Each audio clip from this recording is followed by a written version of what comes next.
Assalamualaikum warahmatullahi wabarakatuh. Bersama Yuk Ngaji Gus Baha, kita ngaji bersama guru kita tercinta Gus Baha. Semoga bermanfaat dan barokah untuk kita semuanya. Assalamualaikum warahmatullahi wabarakatuh. Nabi ngendikan zaman akhir wong goblok wis ra trimo nyata. Umatku udah seneng duwe alhamdulillah ya nyata. Wah malah susah sama ra seneng duwe, kok hadisnya keliru. Anggap ae kowe seneng duwe ngestokno dawuhe Nabi. Zaman akhir iku kiyaine wae seneng. Kalau terangno sing diarani kunci itu menjadi kuasa apa menjadi tahu? Ayo sitok-sitok jawab. Orang megang kunci rumah itu menjadi tahu apa menjadi kuasa? Kuasa. Apa menjadi tahu? Lah misalnya iku sing gawa candalem atau pembantu. Kuasa kunci. Oh iya maksudnya. Ngono ku ulama ku mikir. Oke ora ulama dhewe atau mikir. Terus tafsir Nawawi dan beberapa tafsir itu natijah dari kunci itu menjadi tahu apa menjadi kuasa. Ya, menjadi tahu apa menjadi kuasa. Kalau menjadi tahu, ya masuk akal karena tadi kayak pembantu, kayak supir itu kan megang kunci mobil, tapi kan menjadi tahu. Penguasanya tetap yang punya.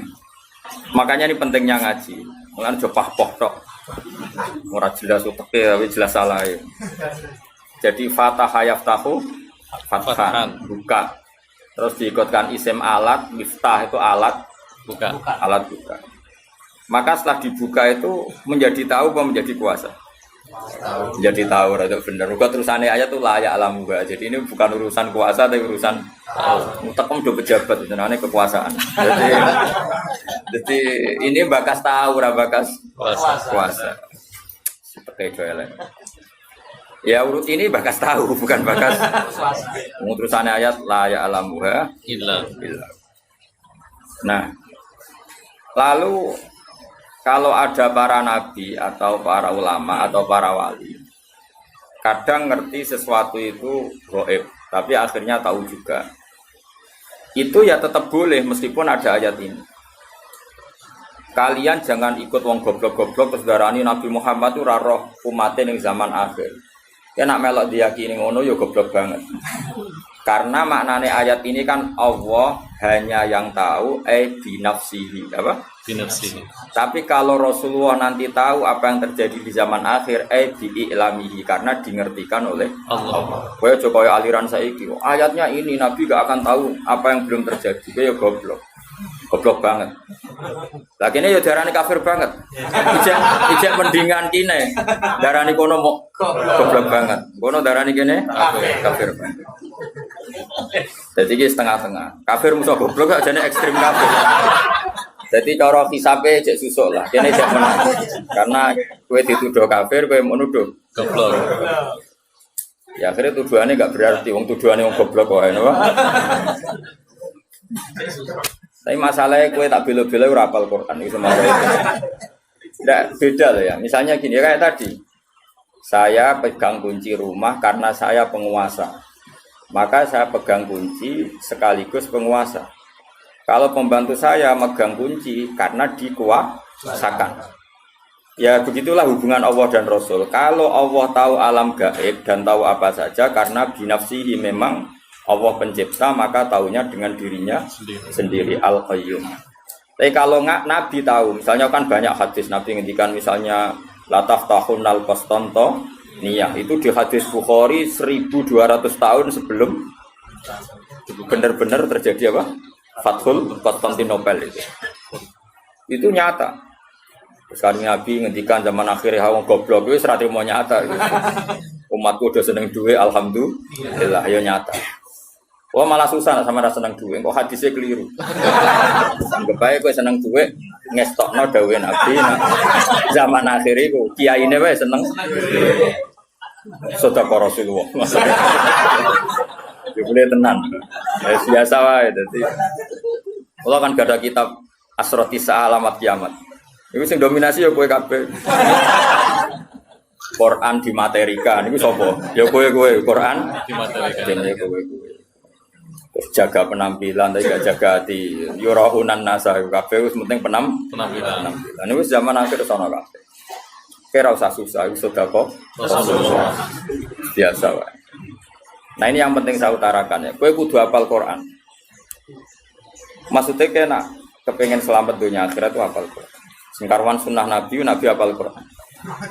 Sunnah yang perlu tantangan. Angko murid gak ama gak modal.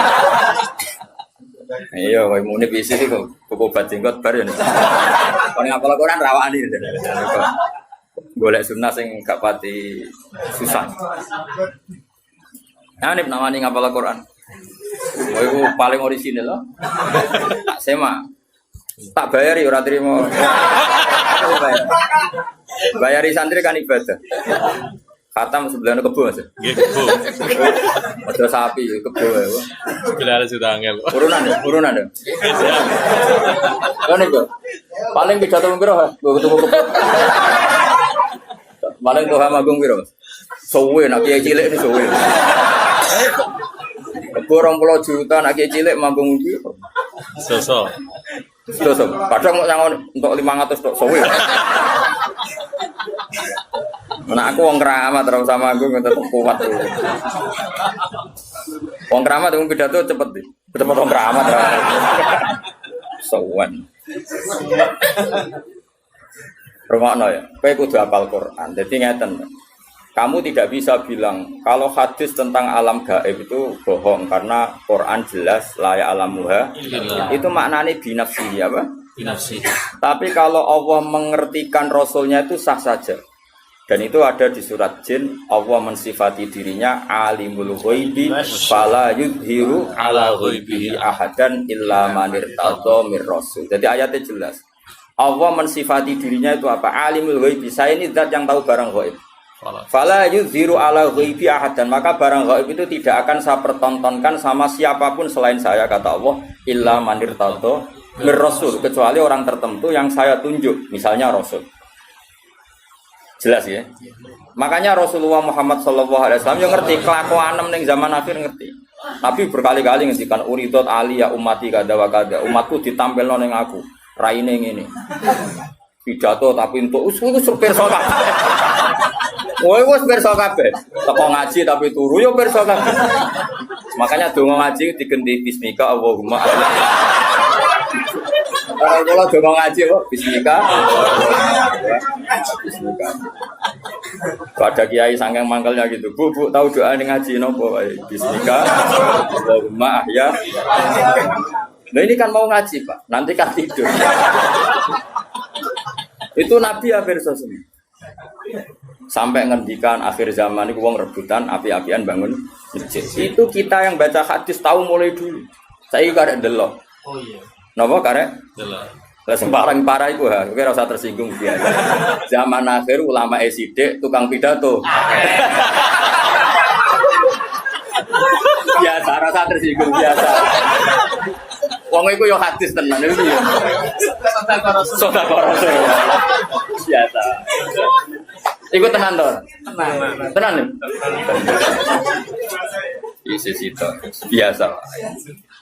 Nah itu mungkin, tapi tadi ngertinya Nabi apapun hebatnya bi'iklamillah. Napa? Bi'iklam. Jadi kalau Allah zuhara lahul amru binafsi, nah Nabi bi'idharillahi lahu. Karena Allah menjelaskan ke beliau. Makanya jelas ayatnya apa? Alimul ghaibi fala yuzhiru ala ghaibi ahadan illa man irtadha mir rasul. Allah itu zat yang tahu kendali barang gaib dan kemudian tidak pernah diizharkan, diperlihatkan sama yang lain kecuali man irtadha mir rasul. Ya, misalnya malaikat Israel nyawane Tuhan teperoh kapan mati ini. Lah nek ora terus piye? Padahal tadi kan katanya nyawa itu sirrun min asrorillah, tapi Israel tetap ngerti kapan ngambil Tuhan. Pas pidato ora kan yo tetap ngerti. Artinya apa ya? Karena dingertikan. Apapun hebatnya Israel ya karena dingerti. Malaikat Mikael. Iku yo rapati rezekimu, makanya harus dikekno. Tapi nanti kalau sudah dingertikan, jadi semua malaikat taunya dingertikan. Makanya selalu objek. Selain Allah pasti tetap makhluk. Misalnya wong alim ya dialimkan, wong bejo ya dibejokan. Makanya sebagian sapa itu jarang baca ayat khulun, bagian qiraah yudkhulun karena wong buswarga lah ya yudkhulun bukan yadkhulun. Jadi ini penting saya utarakan. Jadi kowe gak usah anut aliran sing aneh-aneh. Ayatnya jelas. Kalau makhluk itu tidak akan ngerti barang gaib. Ayatnya jelas, tapi ki apal muk sitok. Aku apal 30 juz. Lah kula kok didalili. Ayatnya kan jelas layak alamu illah. Cek terus ora ora iso ngono. Wa mana sing surat jin mau. Kowe ora iso. Ya eling-eling apa alimul ghaibi fala yudhiru ala ghaibi ahadan illa maritadha. Itu jelas ada istisna illa maritadha. Tentu apapun hebatnya Nabi tidak akan sehebat Allah itu pasti. Tapi tetap ada hal-hal yang Nabi itu perso meskipun itu kategorinya alam gaib. Ya, tapi ya tadi yang dalam konteks yang beliau dimengerti. Yang paling masyhur ya perang Badar itu paling masyhur. Nak kira roh saking gobloke wong, Bang. Perang Badar itu Nabi itu wus aneh tenan, bener-bener aneh. Ketika perang Badar cara teori kan pasti umat Islam itu kalah. Orang kok mungkin kalah pasti kalah. Dan itu sahabat itu yakin kalah. Mangkat itu siap mati. Orang siap urip tapi orang kau saiki mangkat pidato siap panen. Dia itu orang berjuang itu siap mati. Ya iki ora wis disangoni jadi disebut wabil khusus ya. Khusus Soibul Fadilah. Padahal ana sing keterusun Soibul Fadilah wal karomah. Wal musibah mbok. Itu sahabat. Makanya sahabat itu luar biasa. Makanya kita semua mencintai sahabat, semuanya kita cintai. Karena sahabat itu luar biasa. Perang Badar itu perang yang pasti kita itu kalah. Sehingga kata para sahabat, ya Rasulullah, punya kegiatan jihad yang lain tapi jangan ini. Tapi sing gajarannya bodoh. Jare Kanjeng Nabi, "Ben ora melok perang aku tak berangkat di la akhrujanna walau waqti." Saya akan keluar ke Badar meskipun sendiri. Singkat cerita sahabat karena Nabi gak bisa dipenggak ya. Padahal Nabi diingatkan ini perang gak imbang, peralatan kita kalah. Coba ya perang itu pedang sitok kadang kanggo wong 5 wong 3. Wong perang kok pedange genden. Wis ora masuk akal. Wong tok sitok kan lucu kan. Wes lucu tenan. Perang Badar itu. Sehingga sahabat realistis tuh nggak mungkin dimenangkan. Akhirnya sahabat itu ya berangkat tapi mbek gremeng. Malah anak santri gremeng biasa. Ya berangkat tapi gremeng. Gremeng banget. Jadi berangkatnya ya mbek gremeng. Sayangnya Nabi. Harapan Nabi ini tak biang. Tapi tetap mangkat. Gremeng. Ya gremeng nganti ning medan perang ya cek. Cek gremeng. Nanti disebut wa'id ya'idu kumuwah terus ini kenapa kama akhroja ka rabbuka min baitika bilhaq wa inna fariqam minal mu'minina lakarihun. Quran lah ngakoni bahwa orang-orang mukmin yang berangkat itu lakarihun. Orang seneng banget, gremeng ya gremeng. Nah buat terjemah seneng sangat ekstriman, sing jelas itu gremeng. Yujadilunaka fil haqqi ba'da ma tabayyan terus ka'annama yusaquna ilal maut. Mereka itu yakin perang itu mati ya sudah. Gak kaya wong saiki berjuang ku panen, bisa iku jenenge berjuang itu mati. Saiki sangu kurang wong gremeng. Wah iku ora lam yajid arfal jannah. Ora bakal do ambune apa? Kuat. Nah gremeng lho, kecuali kayak ikhlas. Sekali gremeng wis tak lapor pangeran jum mlebu swarga. Protes nek mlebu swarga, cek gremeng. Nah tapi sahabat justru itu kesafian. Jangan kira gremeng itu buruk, enggak. Gremenglah tetap berangkat. Artinya gremeng itu haknya diri sendiri. Panjang ya orang nabi wae gremeng ya lah basaria. Tapi tetap berangkat. Kayak gue nih jadi sahabat di biologis tetap rajino kan apik. Bekar-bekar lah, sementing ora rajino. Ora usah mbok ilangi sahabat. Jadi ku cara Tuhan menguji, no? Cara Tuhan. Gremeng. Tapi Kanjeng Nabi malah aneh, bareng tok perang Badar wis sahabat do gremeng malah ngendikan ngene. Hadza masra'u Abi Jahal wa hadza masra'u kata itu disebut sitok-sitok. Nanti Abu Jahal itu golengnya di sini. Ini Utbah di sini, Saibah itu sekian tempat Nabi nunjuk. Kan datangnya ke Badar dulu Nabi ketimbang orang kafir. Jadi sahabat-sahabat ini malah parah meneh. Perang wis mesti kalah ya malah sing nopo? Dan yang disebut pertama itu Masra'u Abi Jahlin. Napa? Masra'u napa? Abi Jahlin. Akhirnya wis perang tenan. Nah perang ning dinggon canom iku penting. Nggih, kalau balik-balik canom iku penting. Mulane Quran iku canom penting. Innahum fityatun aman. Fityah iku jamake napa? Fatah. Canom iku penting. Ya sak muni-muni ku cek nom. Cek brewo cek muat. Saya ngi sunah Rasulullah dene juga brewo edok ora juga apal Quran. Iku perang iku wong Ansor Mas, iku wong nom-nom. Lan canom iku penting. Wong Ansor iku ora roh Abu Jahal. Jenenge Muawwid iku ora roh Abu Jahal. Ana saudara kembar jenenge Muawwid iku saudara kembar anake Afra. Afra iku jeneng lanang. Iku ora roh Abu Jahal. Perang iku fokus. Takok Abdul bin Mas'ud. Ya Ami, mulai dhisik wong Arab padha bingung diri sama surat dulur lah nak. Wis sepuh dipanggil apa? Ami. Man, lek sing jenenge Abu Jahal sing. Lah takok ya, Mbak. Lah kok takok Abu Jahal.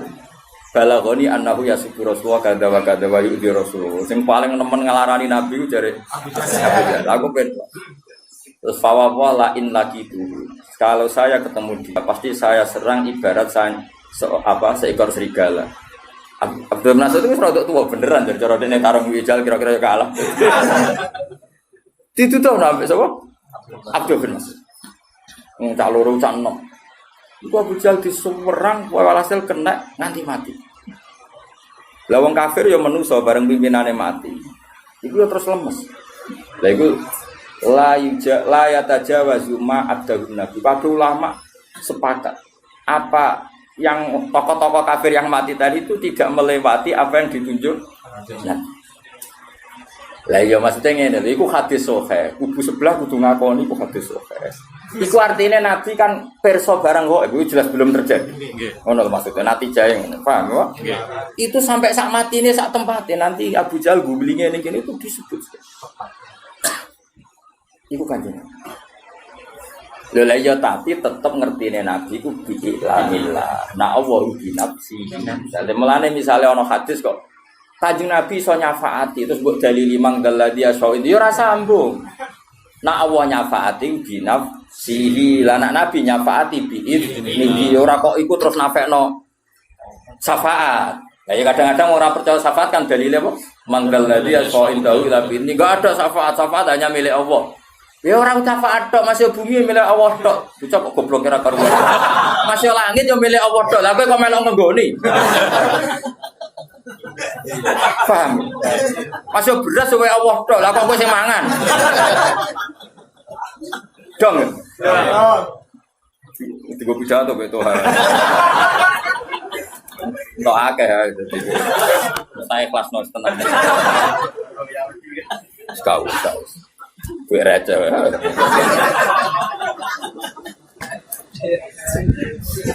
Kene kawulane pangeran dadi luwe lancar. Dadi eling-eling. Jadi mulane ke sing alim sing waras, ya alim ya waras. Jadi kalau Allah mensifati dirinya, itu ya ben mergo Allah itu nyifati bi nafsi. Tapi nanti misalnya Rasulullah di mukjizat duwe fadhail ya keben, tapi tetap biiznihi. Jadi misalnya kowe ora percaya syafaat kok dalil enggak ada syafaat kecuali milik Allah ya betul masih langit bumi ya milik Allah tapi kita menempat di bumi biizni. Nanti kalau Allah sudah enggak berkenan ya wis dipateni buak ya buak cara begitu. Ya sudah dia seneng mesti buak. Gampang toh ngaji. Paham? Nggih. Gampang toh? Nah ya gampang orang sing bantu ora gampang. Paham? Paham. Jadi paham ora paham buang kuning. Jadi jelas ya.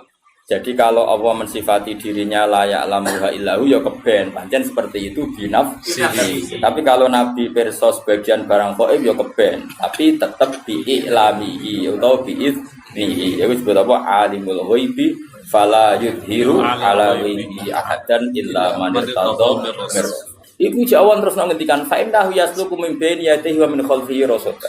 Kalau orang-orang dekatnya Allah itu ring satu untuk melihat alam gaib. Ya tentu to Gus. Wong malaikat mati kowe nggo kos nggo kaya semacam mangkok ya mungkin cara saiki iku data ya. Data database sing wong mati ku sapa. Mulai apit paten iki pidato jese. Lah malaikat itu ya iso iskal, malaikat itu tetap ora pinter tenanan, pinter sing paling pinter ya pangeran. Malaikat itu kadang iskal. Jadi malaikat itu ya bingung bareng pancen ya tetap pinter pangeran. Masyhur cerita malaikat bingung. Israel itu dikongkon jabut Tuhan misalnya, itu nenggone India. Misalnya loh, oke rasa wedi misalnya. Jebule Tuhan itu jejer Nabi Sulaiman yang Palestina. Ya kroni lah melok sowan. Lah Israel itu pas sowan Nabi Sulaiman. Berarti oleh mentelengi toha itu tenan. Mubalek kok ning kene. Padahal prosedure iku tak matikan ning ndi. Iya. Oleh menteleng tenan. Nabi Sulaiman tersinggung, tamune kok dipentelengi piye. Saibul Fadilah apa? Pentelengi dadi gak terima. Nabi kan wani bully malaikat wong nabi. Akhirnya malaikat Jibril ditakoki. Kowe ku piye to tamuku kok pentelengi ku piye? Wong loro tapi omongane rahasia nganggo sandi. Tau ora paham to. Wah akhirnya suwe-suwe iku Gus. Cara Jawa iku kemenusan. Akhirnya Toha iku ngerti malaikat Israil. Cara Jawa kemenusan. Jadi fisiknya Israil sampai kelihatan. Wedi barang roh Israil wedi. Balik lah wedi to nek Israil. Wedi balik lah tetep wedi. Wah akhirnya wong berhubung kroni. Niku ya Nabi Sulaiman kali ini saja kula silih angin tak menghindar kok Israel. Terbang akhirnya orang di. Iya. Wah dia seneng Israel. Sajane wis kesusu apa dijabat ning kono tapi kan enggak sesuai prosedur. Karena prosedurnya harus di. Iya. Malah toh aku pedot langsung. Pas. Langsung. Sesuai prosedur. Jadi terus akhirnya peristiwa itu Israel takoki, lha mau kok ngowah-ngowah maksud kula niku iskal. Wong dikan mendatangi dia kok tiange pinggir jenengan. Mulane kula niku ngowah-ngowah penolongan kok iskal. Terus camau bareng mati takoki Israel. Lah karo dene ki lha apa yo terbang ning dia. Kula wedi. Dari toroke awor aku, wah aman. Perkarane standare kan ning artinya gini, tetap ya tentu kan nggak mungkin malaikat Israel kok. Lah padahal ana ayat wa mata di nafsum bi ardin tamut. Tentu Israel tahu orang ini mati di mana. Tapi ya tahunya tetap ditaukan, apa? Ditaukan. Piye-piye dekne trimo makhluk.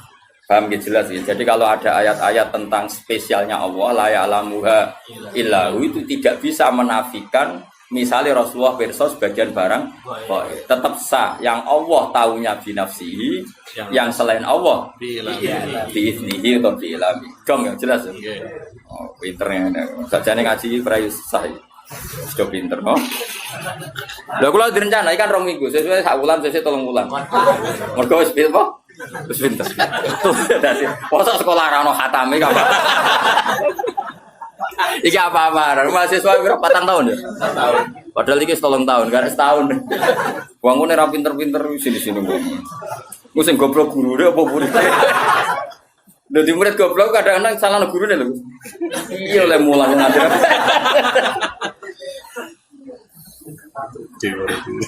Khatam malah khatam. Kadang orang khatam wis do mati. Teng Jogja santri kula sing mati nggih kadang njenengan saya. Ono sing ngaji semirip 70 tahun, ngaji setengah tahun kok pamit. Gus kula koyo wis mati Gus, tapi aku murid. So nek teng akhirat tak aku. Jadi jelas sakjane gampang kok ngaji ku gampang ya, tapi wae syaratnya nganggo guru. Mulane mantak lama bila sehen fasehu napa? Setar. Wong maknani layak alamuha illahu terus kecangkeman tok ndi. Mulane hadis sing nerangno Nabi pirsa barang kok iku hadis mau untuk mbahmu. Sing mau untuk utak tem ngono. Maksudnya iku ngaji, wis jelas utawa misal minimal hafal Quran, ayat tentang ghaib itu berapa? Minimal. Delok kamus tematik. Allah nyebut kata ghaib itu berapa kali di Quran, terus dicari di semua ayatnya. Nanti kan ketemu ayat di mana ada kemungkinan makhluk itu tahu barang ghaib meskipun dari dengertikan. Enggak apa-apa, tapi kan akhirnya tahu kayak tadi ayat di surat apa jin ya tadi.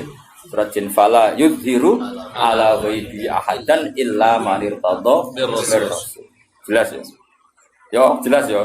Jadi banyak kayak Rasulullah itu coba kalau sampean baca kitab Bukhari, utawa maca ora yo ora. Nah, khataman aku sering do tahu. Yang pondok di, tapi yo mau urun selawatan tok. Salawale ngono Surabaya. Mapal tanggalnya khatam. Cara kula ora mutu, ngaji ngene ora mutu. Gak mutu. Cuma di bang ngaji ya kok ngaji. Selawatan ngoten iki lumayan ngono ae, tapi ora mutu. Selawatan yo sing eling Nabi diwakorin wasaki nate nanteng. Ya tapi timbang ra jawab ya ta belek. Tapi aja arep diganjar. Wong lafate ra jelas. Selalu. Lafate piye ora jelas. Ora jelas yakin. Iku piye cek lafate piye pas iku. Sing biasa nyenggai.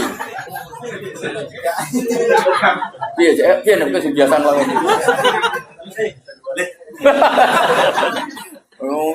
Wong selawat ku ana sehote, ana adabe, ngono tok terus dadi opo. Serwe diloroi jare gedeng selawat didukung mosok ana redaksi selawat ngono. Ben ngono zaman akhir ben ngono. Tapi aku yakin ngaji Nabi maklum, wis ora wong bulet terus mesti maklum. Nabi wis pokoke bil mukminina raufur rahim, sake welas, rong ora jelas ora apa-apa aja mesti men. Sekali kanjeng Nabi ketemu wong desa nguyone masjid tibar. Iya bener kok wong desa. Barang sahabat do ngamuk ben ojo ben. Wong isane nguyone. Kaya apa Nabi? Wong lari wong desa nak ngelem Nabi sudah langit. Padahal ngel-ngel wong tenan. Ana wong desa iku salat ngomong-ngomong kan dadi salat ambek kanca-kancane makmum Nabi malah kenalan jenengan daleme putih.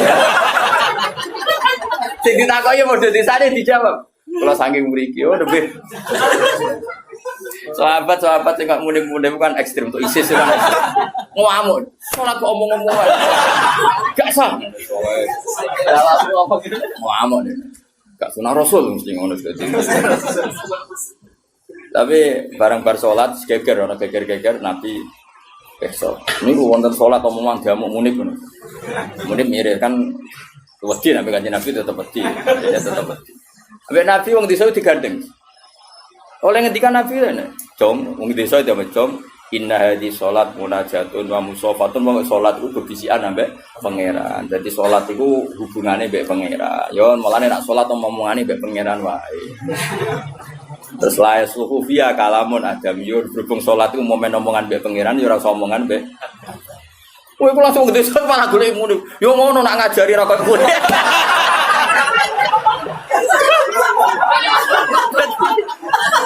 Tadi waktu itu dipek menangin. Fawa wa ma wajatu mu'alliman ahsana min Rasulillah sallallahu. Fawa wa man taharoni wala baroni.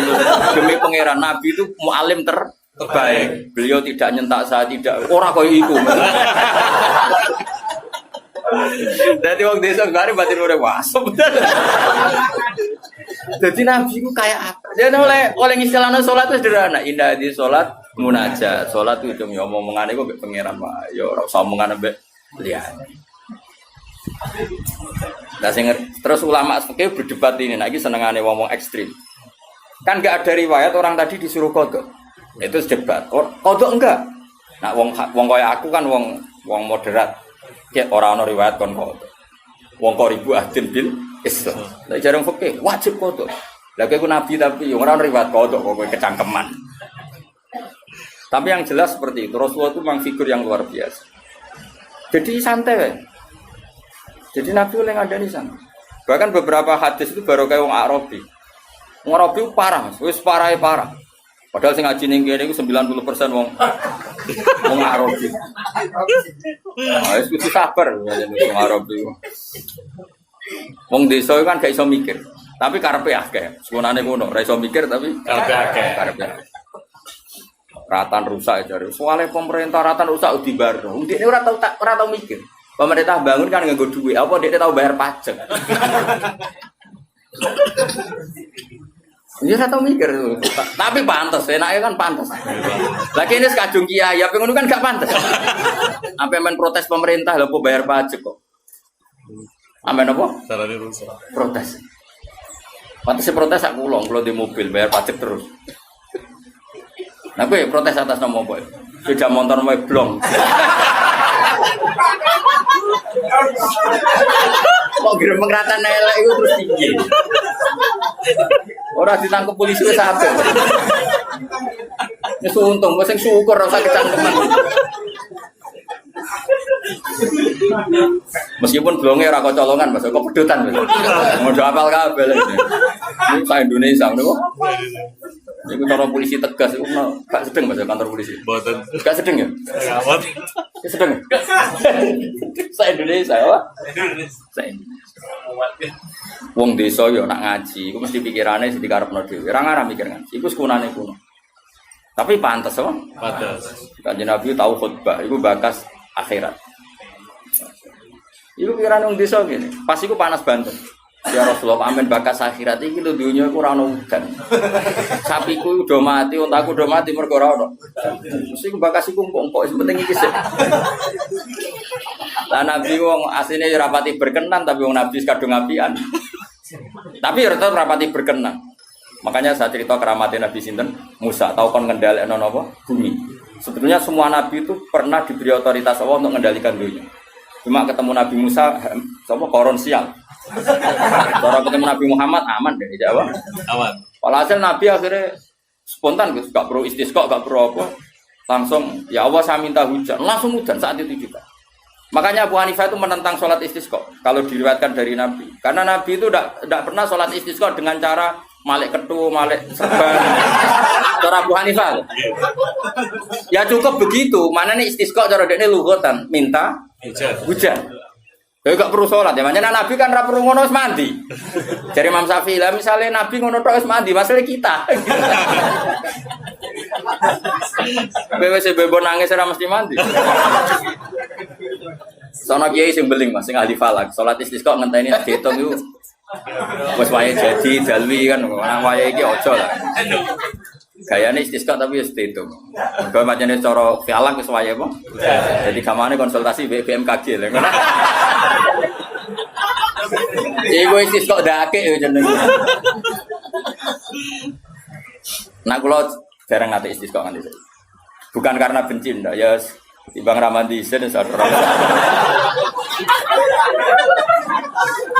Terus kadang-kadang Allah gawe kering panjang itu ya hukuman, kadang yang rezekeni. Pangeran ben ngono pangeran. Kadang kula nate temriki kekeringan tuku banyu. Pancen ya rezekine bakul Diwil gawat. ya tapi ini mboten donga kekeringan mboten biasa wae. Maksudnya pangeran ora usah mbok atur. Wong sing dudu nyok mbok atur. Singkat cerita, akhirnya Nabi itu nuruti tapi rapati berkenan. Wah akhirnya udan, nganti seminggu. Waranin lah, wong desa mestinya kan perasaan. Aduh, aku mungkin apa kurang adab, apa piye kok malah udan nganti seminggu. Nganti yo sapine malah katut banjir. Lu moro yo ora kok sak malam ngene. Ya Rasulullah, kula kan udan ku ben sapine iso ngombe. Saiki malah rusak perkara kebanjiran. Lu malah nyalano meneh iki. Wong desa. Wes wong desa repot. Akhirnya Nabi itu ngomong Allahumma hawalaina wala alaina Allahumma alal akam wal awdiya wal asyar Nabi ya Allah sing udan namung tenggene wadi tenggene kayak apa Nabi iso ngendhaleni udan itu dikongkon iku salah sasaran ning gone iku wae ning kali nurut iku Kanjeng Nabi. Jadi Nabi itu iso ngelola emosi iso bisa sahabat liya ngerti wae Nabi kemarin donga rapati berkenan mulane dadi ngene nek sing akabir sahabat malah wah iki bahaya iki. Wong desa gak marah diparani nek suwante. Halakatil amwal sakniki gara bos. Nuto ya nuto. Habis kena beduwi resah. Ampun. Mulane ana ayat al-arabu asadu kufra wa nifaqan iman. Wong desa ku pantes iku wangkok. Ya tapi apike yo ngono. Wong desa entek dasinan yo lucu. Misalnya wong ape matun terus dasinan biasa pangeran ngersane dadi eling-eling kula suwun enak ngaji Quran niku lewat ulama sehingga ayat layak lamuha illahu itu tidak perlu kamu benturkan dengan hadis-hadis di mana Rasulullah itu ngendikan tentang zaman akhir karena Nabi ya mungkin tahu atau memang faktanya tahu hal-hal gaib yang memang dingertikan oleh Allah. Tapi yang enggak dingertikan ya beliau tentu tidak tahu karena sehebat beliau pun tetap makhluk. Tapi tentu karena beliau orang istimewa ya banyak yang dingertikan. Termasuk Nabi cerita soal akhir zaman ini kuside ulama Rasul Mustafa. Ya iku ora malah terusno. Iku fakta to. Fakta. Banget fakta nih ora cuma fakta banget fakta. Mau pidato 2 jam kok sing dadi ilmu 2 menit. Liyane ku dagel kabeh. Ono Mas. Dari 2 jam pidato sing nilainya ilmu pirang persen? Piro nih? 5% itu apa 5%? Maka teman. Kak biasa nih pidato 2 jam. Saya mau merbuk loh, orang saya mau ngalim loh maksudnya. Nah, mau ngalim karuan di seorang jam ya ilmu kabeh. Nah, saya mau merbuk pirang-pirang. Kok betul? Oh, aku punya urusan situ. Gak sopan ini juga. Akhlaknya juga. Arobi ya. Jadi wong desa mulai dhisik wis ngono. Mulai malaikat wis ngadepi wong desa ya seru wae bagus. Yes, tapi pangeran gak gitu. Jadi napa? Mulane ana pepatah ning arep man bada Jawa. Agar wong desa iku Angkot. wah. Ya angel kandhanane piye. Tapi apik ngono, pancen pangeran gawe ning ngono. Iki kudu rito, pancen pangeran apa? Tapi paling parah itu suku Bani Tamim. Bani Tamim itu parah. Parahnya gini ya, mereka itu punya mainstream berpikir, wis rodok kota. Nah, saking kotane itu, padahal wong desa, tapi gayane gaya kota. Iku nak sowan Nabi, mulane iki peringatan go kangkang siapa saja. Santri-santri sing seneng aku seneng dia. Sowan Nabi, nak salam Nabi Rahmatu ya tersinggung tenan. Padahal berkali-kali saya bilang, seorang ulama terutama sing sepuh, saya ulang lagi terutama sing sepuh, kalau sudah pulang itu ya milik keluarga. Terus ngaji 2 jam ning majelis mau sopo kejar sowan. Terus kapan istirahat? Kadang kan mungkin lagi ning jeding, kadang lagi napa? Dahar. Macam-macam lah kan namanya kan tetap butuh jadi kejar. Sampai jadi ayat innal ladzina yunaduna kami wara'ul hujurat aktsaruhum la yaqin. Allah duka sampai walau annahum sabaru hatta takhruja ilaihim lakana khairun. Kalau Nabi sudah keluar kan milik publik. Kan nggak fair, misalnya saya sudah mulang begini, kan misalnya Mbak Winda atau anak saya punya sesuatu kan ditunda. Nanti ini bapak ngaji. Keluarga sudah fair, tapi kadang tamu tidak fair. Ketika sudah pulang kan Kejar. Nah, ya harusnya kan fair kan, keluarga sudah fair. Ketika ngaji nggak di. Betul, saya kalau di Jogja itu istri saya yang SMS aja nggak berani. Karena saya jenis orang fokus. Kalau sudah di Jogja ya kerja saya kerja di UI, kerja ngaji macam-macam. Enggak. Nah. Nanti kalau sudah Selasa jam 2 baru berani SMS. Misalnya titip apa baru SMS. Tapi jam 2 Selasa sudah keluar dari kantor. Kan enggak fair kan? Misalnya kadang nuruti marem. Aku lo badi sowan teng naruhan. Nek ngene Yogyakarta ketemu kok malah ora ada moro naruhan. Jadi makanya terus Allah duka. Semenjak itu terus Bani Tamim mesti dikandani pangeran, sing ngandani ku pangeran, ra trimo wong. Pangeran sing ngandani. Malah muni ngene. Ya Muhammad, kowe ada rametu medhuki aku. Inna zamana sainun wa mathana zainun. Sekali saya ngritik sak donya ngritik kowe. Jadi kamane ku kanggo teori media. Ini wong desa. Ya tentu oknum Bani Tamim, tidak semua Bani Tamim. Tapi hebatnya Rasulullah itu Nabi ngetokno nabine tenan. Beliau keluar hanya ngendikan gini. Zaka Allah. Yang kritiknya benar-benar jadi kritik itu kalau Allah yang kritik. Zaka Allah. Dia akan ngomong inna zammana syainun wa madhana zainun. Kita sekali mengkritik itu jadi syainun. Jadi celaka bagi kamu dan kita sekali muji adalah zainun, jadi hiasan bagi kamu. Nabi keluar mau jawab zaka Allah. Nah Allah nak muji ya muji tenang. Nak ngritik berarti kita salah Terus Nabi masuk lagi. Makanya seorang kiai harus pakai sing dikersakno Rasulullah sallallahu alaihi wasallam. Dia ora usah peduli mek sing muji atau sing ngritik. Zaka Allah. Lan aku kepikiran tenan sing ngritik pangeran. Ngritik terus mbiarno. Ini harus aturan main harus jelas. Zaka Allah. Itu sing napa?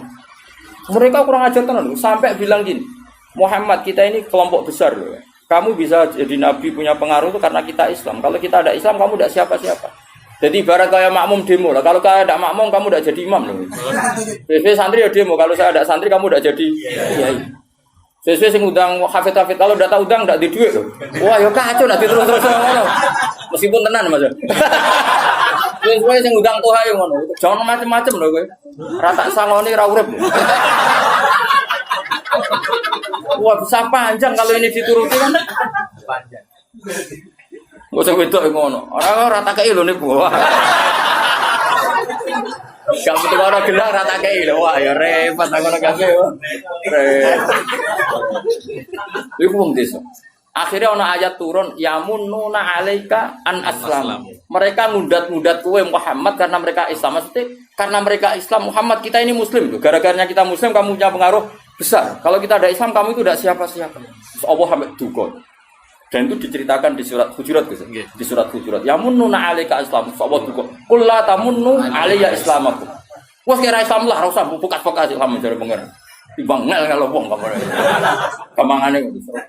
Balillahu yamunnu alaikum an hadakum. Mesti iki sing syukur mek pangeran pira-pira kowe wong desa tak paringi hidayah, malah kecangkeman untuk Mulane wong sing ngerti etika, ya aja anut wong gedhe wis alamate desa lah, tapi tekem ora usah desa. Alamate wae sing desa, sok pinggir gang sempit, pinggir telo wis. Pinggir greng, tapi uteknya ora usah kota. Oke kota, ahlul hadharah di peradaban apa? Peradaban. Ben wong diatur.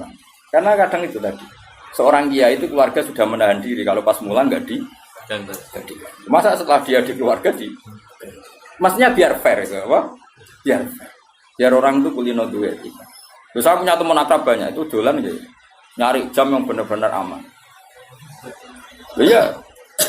Saya itu ketemu Gus Sarang seringnya di kantor madrasah atau di kantor sekolah tinggi. Karena kalau sudah keluar kantor milik publik. Kalau itu ke dalamnya, kalau di SMS dipanggil ya, kalau tidak ya enggak. Karena pikiran saya takut ganggu. Padahal saya ini akrab mulai kecil teman. Bukan apa ya, karena tadi.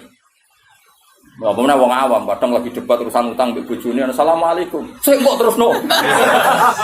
Tukaran kok dia apa? Tapi bukan berarti kita ada silaturahmi, ya tetap silaturahmi, tapi cari jam paling aman apa? Misalnya setengah pitu wae wong nyapu aja, awan wae koyo lula. Sore ya misalnya setengah lima wajar to bar maghrib. Iku malah wong do mulai ngindari bojone, itu bagus itu untuk pertemanan. Golek jam sing memang para suami sudah ngindari bojone. Iku apik kok. Ajang silaturahmi. Nanti ibu-ibu juga gitu, cari ajang sosialita ibu-ibu jam ngrasani bojone. Enggak apa-apa. Sama-sama nyari jam yang tepat. Jangan saling apa? Mengganggu. Itu pangeran nak belani nabine sampai seperti itu. Ya mununa alaika an aslam. Kacau nak wong nuntut hak kabeh ya kacau. Aduh ora dipethuki. Lah sing ngomong rene ya sapa? Pasti nak golek ilmu saja latih ikhlas napa? Lu saya dari Narukan ke Jogja ya jauh. Tapi karena saya ingin mulang ya mulang saja pikiran saya. Saya tidak pernah nuntut apa. Bahaya kalau seorang kulino ikhlas itu bahaya. Ke depan bagi agama ini tak ruangnya ada kemulang dibeledo turu omongan de bahaya kalau seorang ulama kulino nuntut bahaya. Umat juga bahaya kalau kulino nuntut. Karena semua amal itu fa'ajruhu Allah. Wah, wis wani ngamal ya golek opah ning Allah Subhanahu wa taala titik. Ya qaumit tabiul mursalin sapa ittabi'u man la yas'alukum ajra. Orang yang enggak minta upah. Tapi nak dikai oleh aku ya ora kok. Dia terus wedi wah bahaya ya. Ora mati nak dikai yo oleh. Mana arep. Terus ke wedine tenanan ora. Ya tapi ini etika ya, makanya saya terangkan supaya tahu bahwa hidup itu seperti itu. Eleng-eleng apa walau annahum sabaru hatta takhruja ilaihi laka khairan. Karena tadi misalnya saya sebelum ngaji tentu persiapan. Terutama masalah materi karena saya itu tidak ingin ngaji abal-abal. Terus ya sudah kamu nunggu di sini saya datang. Karena saya tidak pernah baca tafsir satu. Belum pernah dalam sejarah saya minimal 2 atau 3 karena biasanya sealim-alimnya Imam Suyuti kadang ya ada sisik melik yang ada di Syekh Nawawi. Yang di Imam Suyuti tidak ada kayak tadi Imam Nawawi itu nanti lihat di tafsir Imam Nawawi ketika Mafatihul Ghaib lalu kunci itu punya akibat apa? Menjadi kuasa apa menjadi tahu? Kata Imam Nawawi dalam konteks ini maknanya menjadi tahu karena perbandingannya la ya'lamu illa. Tapi normalnya kan dalam banyak hal punya kunci itu artinya penguasa. Itu kan mungkin. Nah kira atau kepikiran punya kunci itu arahnya kemana? Kuasa atau tahu? Nah, kira ulama mesti tahu mikir. Aku yakin tahu mikir. Cara mikir aku juga tak terangno iki. Jadi kok cate Kang tene ini Ibu Budi. Tapi apa ngono? Daripada orang ahli tafsir terus tahu-tahu menamakan diri ahli malah karu-karu. Aduh jujur ngene iki. Bagus, napa? Ya lengen-lengen ya. Jadi napa? ilmu itu tadi. Makanya konstruksinya tadi ya. Jadi kalau Allah mensifati dirinya la ya'lamu wa illahu bi nafsihi. Allah tahu barang gaib itu nafsi. Tapi bukan berarti terus kamu enggak percaya kalau ada para nabi tahu barang gaib. Kita tetap percaya karena ikutnya ayat alimul ghaibi fala yudhiru ala ghaibi ahadan illa man irtada. Tapi tentu taunya nabi itu diiklamihi karena dinger. Tetap kapasitas nabi itu harusnya enggak tahu karena makhluk. Tapi karena kekasihnya ngerti. Makanya banyak hadis tentang akhir zaman. Termasuk paling spektakuler ya hadis tentang Fathul Konstantinopel. Padahal Nabi itu hidup di Timur Tengah, di Medina. Konstantinopel itu ikut wilayah Eropa. Coba. Zaman itu orang Mekah rapati kenal jenis Konstantin. Tapi Nabi menduga la taftahunnal Konstantin. Makanya hadis itu yang sekarang ditulis di masjid mana? Istanbul. Kayak apa Rasulullah? Karena tadi zuwiyat li al-ardi min masyarikiha ila magharibiha. Saya pernah dilempitkan bumi, maksudnya dipertontonkan bumi. Uridat aliyah umati kada wa kada zuwiyat li al-ardu fara'aitu mulka umati kada wa kada. Sampai periode Khulafaur Rasyidin saja Nabi ngendikan al-khilafatu ba'di salasuna sanatan summa yakunu mulkan adudun. Ono sing maca malikan adudun. Khalifah yang normal sing dengan tanda kutip berhak ngatas nama no penggantiku itu mau periode ini pinten 30 tahun delalah pas dihitung Sayyid Hasan itu sentek paham gue sampai ke terakhir pinten Sayyid Hasan itu bariku semayaku numulkan adudan dan semua itu malikan bariku wes anane rojo sing tukang menggigit manane wes ora sah mengatasnamakan diri Khalifatu Rasulillah. Ya wes malah kalau setuju istilah raja wae. Kemuliaan nambah arane Khalifatu Rasul. Sing pantes gelar itu hanya Abu Bakar, Umar, Utsman, Ali, Said Hasan. Ya niki sanggep bae raja. Napa? Pemene mbok arani Khalifatullah Pranata mau keduwuran, maksudnya itu malah keduwuran. Maksudnya raja niku malah luwih aman. Luwih simpel kan, luwih gak perlu. Kalau gue misalnya mulang jalan jajal ini pengganti Gus Bak sing ra ikhlas ya akeh. Jajal lah wis aku ikhlas lah. Wis aku ikhlas lah wis. Kowe jajal buka di Bojonegoro pengganti Gus Bak. Wis jajal wae. Aku ikhlas. Iku wae akeh sing ra ikhlas apa meneh iki pengganti Rasulullah. Gue mikir. Soalnya saanane wae mubalek kan luwih ikhlas wong kan luwih ikhlas. Tapi nak ada MC ini muni apa pengganti wah sensitif. Bayang to terus ana gelar Khalifatu Rasul. Mulai Umar iku unik. Umar iku sopan tapi gaya. Dekne ku moh dadi wong ino tapi ya kepen dadi wong sopan iku Umar. Umar nyar wong unik. Aneh pikirane ku aneh. Ya tetap kepen sopan Mas Abi. Tapi mau jadi wong ino, iku mah. Mulane ketika dekne iku ora anak Abu Bakar Khalifatur Rasulullah, pancen dekne iku ma'ahsana simtah, sifatnya begitu baik, mirip Rasulullah. Sehingga sahabat semua manggil ya Khalifata Rasulullah. Aku gak. Tapi nang ngono Khalifatul Abu Bakar yo aja Amirul Mukminin. Dadi aku Umar iku unik. Kon mengeni Khalifatur Rasulullah keduren. Muni Khalifatul Abu Bakar moh. Ngopi padha kancane cah sosok. Alune iku karo Jawa ngenyek wong mosok terus. Akhire tengah-tengah kok nyundang apa? Amirul Mukminin. Kan tetep keren, no? Utsman nak ngerasa Amir keduren balik Khalifatu Rasulullah. Ali ya balik Khalifatu Rasulullah. Ya sekian-sekian dengan itu balik. Namun itu tukang pidato kasaran Mas. Wong drengki ya, nah semun itu tukang pidato itu kasar. Pidato si tukang gigi. Bangune tukang gigi tapi enak. Iku hasutan munib jam ngono. Hasutan nek yo jam tukang pidato. Balik ya? Balik untuk tukang pidato, gak sopan. Kul ngucap sira Muhammad wa ta'ala al-qadiru dat sing kuwasa. Saiki. Lihatlah cara saya menjelaskan supaya mereka paham. Mesti paham kalau yang mereka geluti sekarang, yang mereka yakini sekarang sebetulnya barang batin. Napa sebetulnya barang apa? Saya mengkaji ayat ini itu sering sekali, sering sampai sekarang. Mungkin ya sampai nanti sampai asarin sampai asar. Ini rumah tenan iki.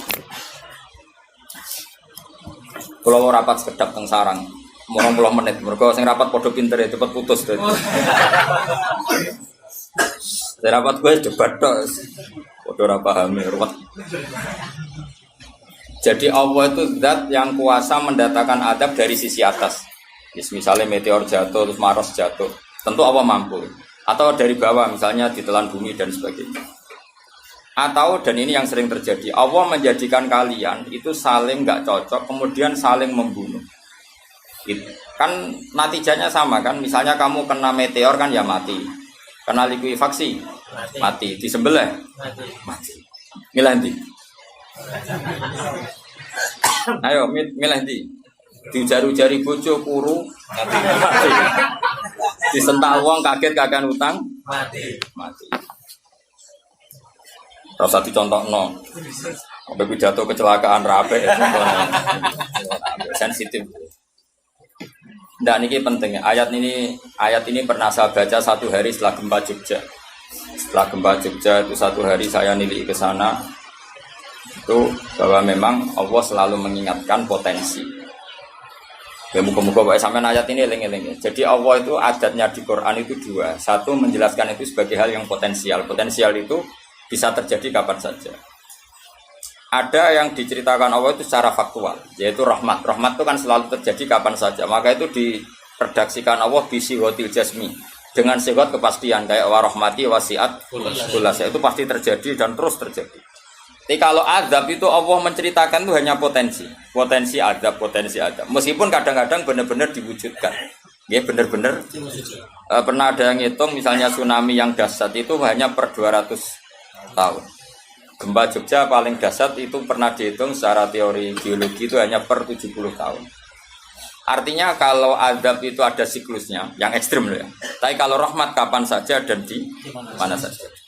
Maka pola-pola di Quran, kalau sampean mengkaji Quran, itu kalau rahmat itu mesti redaksinya itu bisihotil jasmi dengan sifat kepastian. Rahmatku pasti terjadi. Kata barabbukum ala nafsi rahmah, bahkan Tuhanmu memastikan dirinya pelaku rahmat, dirinya pelaku pemberi rahmat, dan Allah mewajibkan pada dirinya sendiri. Tapi kalau Allah menceritakan adab itu hanya redaksi saya mampu memberi adab, tapi tidak harus melakukan. Jadi mampu kan tidak harus melakukan, tapi tetap potensi melakukan. Itu jenis qadir apa? Maka di surat Tabarok misalnya caranya Allah ngendikan gimana coba? Misalnya qul aro'aitum, diulang-ulang. Misalnya diulang sengurut saja misalnya apa wa sirru qawlakum wa innahu alimun bi dzati sudur ala ya'lamu khalaqa wa walladzi ja'ala famsin amin tumman fis sama ayakhsifa bikumul ardo fa idza hiya tamun. Sebagian ayat qul ara'aitakum dan sebagainya.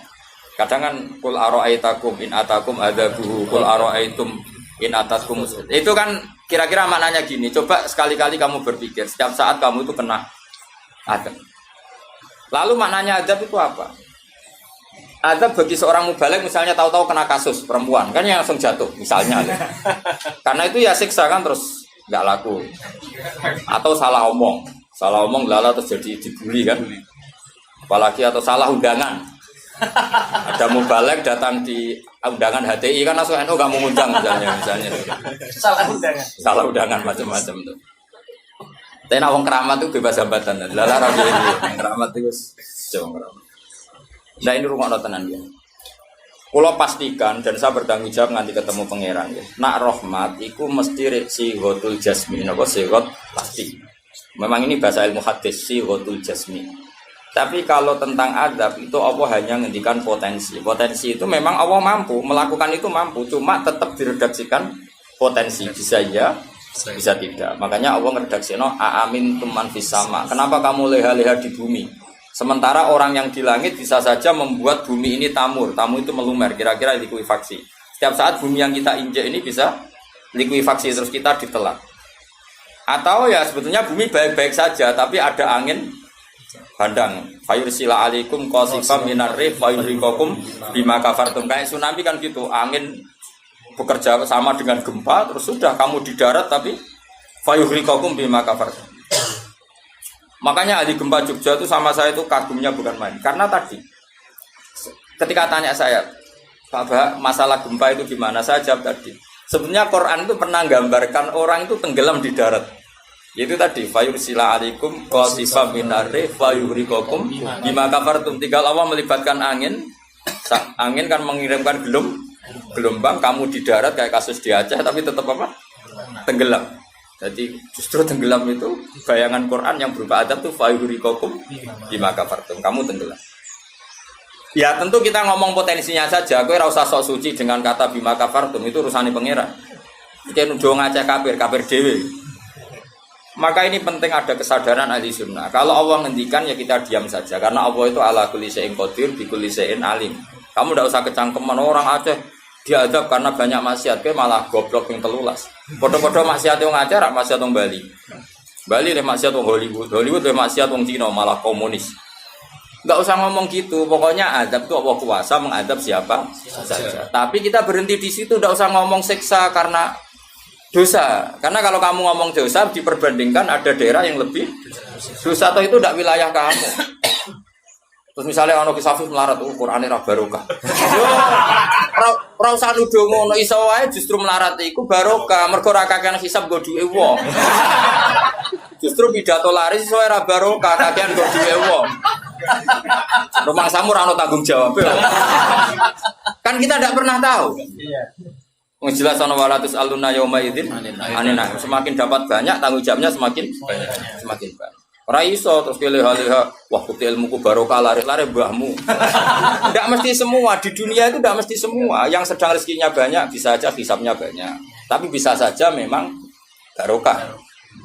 Ngono bodoh ya melarat wis. Tapi sing ra di rezeki iso wae azab, iso wae ngringakno hisab. Kita kan enggak pernah tahu. Nawali mesti ngringakno hisab. Tapi nak wali pancen ya aki-aki adab. Umume wa may takila ala makhraja. Wong ora tau untuk makhrajan niku wis perlu dicurigai, no? Saya ulang lagi ya. Maka baca Quran di akhir zaman itu separuh tidak apa-apa. Ya sudah Allah itu mampu yuhrikokum. Tapi untuk orang lain tidak usah kamu tuduh bima kafartum. Karena yang kamu tuduh itu orang Islam. Tidak perlu kamu bilang tsunami aja karena orangnya dosa. Kowe itu sopo? Kok ngerti tulisan Allah Mahfud itu kalau karena ya sudah, roy kita tenggelam itu saja yang kita ngerti iyanan. Tapi ora usah ngerti sebab. Itu ibarat gini. Ujung-ujung misalnya bojone itu minggat. Orang mengamati, kurang opo, padahal semua balik terkenal. Ya kurang ganteng misalnya, kan enggak pernah tahu. Kita mengkonfirmasi kan enggak pernah tahu. Yang kita tahu ya minggatnya saja. Setelah itu sudah kita enggak perlu. Misalnya Aceh ada tsunami, ya sudah tsunami-nya saja. Kira usah nerusno bima kafartum, itu wilayahnya Allah. Napa? Wilayahnya Allah. Makanya Rasulullah itu kalau ditanya ada adab itu Nabi enggak pernah nerus. Ya sudah ada adab, tapi kalau mansus misalnya kaum Lut itu mansus karena adab. Tapi kalau orang Islam kan enggak mesti adab. Bisa saja hukuman yang menjadikan malah mlebu swarga. Kalau sama enggak percaya gini, dan saya menjamin pasti saya benar dalam hal ini karena saya berdasar hadis sahih. Sama-sama adab misalnya orang tenggelam. Banyak kan orang mukmin disifati Nabi itu mati syahid. Kalau tak lawan nak sing darane wong Aceh iku mesti adab. Tak lawan dunia akhirat. Selain wong sombong ya berarti tak maca hadis. Lho coba Nabi beberapa kali ngendikan umatku sing syahid itu sekian-sekian termasuk sing mata hori kon sing mati tenggelam coba. Artinya ada bentuk hori yang justru syahid. Kecangkeman dora tahu ngaji kecangkeman. Oh tak lawan dunia akhirat. Karena sok sucinya. Sudah kita baca ayatnya berhenti fayuhrikokum saja. Soal bima kafartum itu otoritasnya wilayahnya Allah Subhanahu wa taala. Do sok suci do cangkeman. Oh tak lawan tenan. Nek wong ku mlebu swarga aku usul pangeran. Ampun Gusti. Niku nate ngenyek tiang wong sak provinsi. Sok sucinya. Lo coba ya. Banyak orang mati divonis misalnya kamu, wah iku krana adab. Ternyata Nabi ngendikan maktun wong lara weteng syahid. Gharik syahid, mahdum syahid. Orang yang mati korban, kan kita tidak pernah tahu. Ya sudah bodoh-bodoh tidak pernah tahu, pakai yang husnul khotimah saja, pakai yang husnudzon saja. Ono hafid kok mati Omai rubo. Milih sing husnudzon ae berarti Sahid. Sahid. Kategorinya mahdum. Jangan terus ono wah kena azab. Sesuai oleh ngedol Quran lu ngawur. Oh, tak lawan sing ngomong-ngomong lawan. Siap lawan. Siap ya. Debalo ISIS. Kita asli nih, mesti hobi ini tuh kan. Hobi ini tuh kan. Jadi nak dijak ngomong damai itu dingin. Yo pancen yo lucu, nak wong brewoken terus gak garang. Lucu nih, jadi nak pangeran ngendikan rungokno wae. Tapi kowe ora usah koyok di otoritas kok pangeran ben ngono pangeran. Itu termasuk tafsir yang termasuk saya setuju. Makanya kata Imam Sa'rawi, nak pangeran negur Kanjeng Nabi kira usah melok-melok. Kanjeng Nabi atasane pangeran kira usah melok-melok duwe rasa sesuatu mbek Nabi. Misalnya Nabi ditegur di Abasa, ya biar Allah atasannya Nabi, berhak dong negur. Kowe ora usah di perasaan macam-macam. Lho Nabi kok ditegur pangeran usah ngono. Nabi tetap panutan kita ila yaumil kiamah. Itu kan ibarat masyhur lah, misalnya Mbah Mun kadang negur putrane. Ora perlu santri ngrasa putranya ada apa-apa. Itu kan wilayahnya Mbah Mun karena sama putra. Kayak aku misalnya negur Tuhan, ora olah terus melok negur Tuhan aku walat. Lho Tuhan wis mubalek kowe sapa? Lah nek aku ora apa-apa kiai ini aja. Paham ya jelas ya? Mak aku oleh sak uni-uniku. Cara dekne protes ning pangeran tetep dosane akeh dekne dibanding. Paling ngenyek dekne ditulis pira loro paling. Enak gak sampai ilmu. Apa meneh diperjualbelikan lho. Bebas. Tuntas kok ngadepi aku sama dosa. Saya ulang lagi, ini penting saya utarakan. Jadi Allah saja yang Tuhan ngendikan itu potensi. Saya pastikan lah. Kita semua kenal Allah yang warahmati wasiat. Nabi berkali-kali ngendikan inna rahmati sabaqat ghadabi. Sebagian riwayat bukan sabaqat, ghalabat. Setiap rahmatku pasti mengalahkan azabku. Artinya gini, kalau ada potensi azab, ya kita milih itu bentuk rahmat saja dulu, karena itu yang mesti menang. Jadi paribasane aku roh munib, mati kecepet omahe paribasane. Utawa mati tiba ning WC. Misal aku tetep darani Sahid. Kategorine mahdum. Ojo kok aku mati ning WC. Mungkin dia nutupi kewaliane tapi ebane mati ning apa? Ebane mati ning WC. Enggak apa-apa. Karena menduga rahmat itu lebih gampang karena Allah jelas ngendikan hadis qudsi inna rahmati ghalabat ghadabi. Berarti gamane pola semua itu lebih baik kamu tafsirkan sebagai rahmat. Nah, kecuali ada sharihul ayat yang mengatakan itu adab, tapi mana ada sekarang udah ada nabi. Misalnya kaum Lut kan Allah jelas-jelas ngendikan itu karena adab, ya sudah kita ikut mengatakan adab. Tapi kalau yang orang Aceh, orang mana-mana kan tidak ada ayatnya. Jelas ya? Iya. Mulane sing apik itu ngaji ku sing tenanan. Loh kalau kaum Lut kan binasillah misalnya hijarata kada wa kada terus Allah ngendikan karena adab. Ya sudah kita ikut tentang kaumnya Nabi Lut. Tapi sekarang nyuwun sewu misalnya ada orang punya penyakit homoseks, kemudian dia kena adab. Ya sudah itu sanksinya Allah, bisa saja adab ini kalau dia mukmin kafarah betul. Memang ya adab tapi oleh Allah dihitung kafarah dan itu hadis sahih. Tidak ada seorang mukmin yang punya dosa kecuali nanti dia kena masalah, nanti kena riu atau kesandung dari Nabi dan itu nanti jadi kafarahnya. Dan misalnya ikut Safif ya persimaan mulai kesandung berkati ceblok. Ya, tapi salam tampil ora ceblok. Kalau nanti diceritani Ustaz, setengah drama juga kisah nyata. Saya latihan nyai Bapak kepleset. Itu berkat kocar kati. Saya pertahankan satu. Apa? Bareng barguling. Wah ini masih. Mereka latihan Muhammad ini paling penting. Berkat gak masalah, berkat enggak. Nah, seperti ini kowe ora usah nak wilih sebagai adab. Karena Nabi jelas ngendikan orang wong mukmin sing kena eri bahkan kesandung kecuali jadi kafar. Jadi saya pastikan fayuhriqakum bima kafartum itu untuk konteks orang mukmin kamu baca separuh saja sudah Allah itu mampu menenggelamkan kalian. Tapi khusus orang mukmin khitabnya jangan bima kafartum, kan kita tidak kafir. Tak lawan tenan. Aku bolak-balik. Kula bolak-balik ketemu aneh-aneh. Kula kemarin ndak bisa cara ketemu wong aneh-aneh. Tak tantang. Tapi ketemu aku serawani Mas. Wah. Betul lah kula. Loh, kalau Allah kan maha tahu, sehingga Allah berhak dong ngendikan bima kafartum mergo kowe kafir. Kita kan tidak tahu, apalagi dirinya dia mukmin, kan ayat itu tidak kena. Ayat itu kan pada orang kafir, bima kafartum ayatil, kowe bima amantum. Boyo mikir, ngene seudon kok usah dilembagakno, seudon.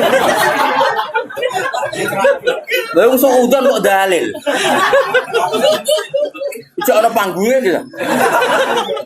Wong seudon siri wae elek men seudon kok dikai panggung. Jajak bisa. Lha seudon kok dilembagakno.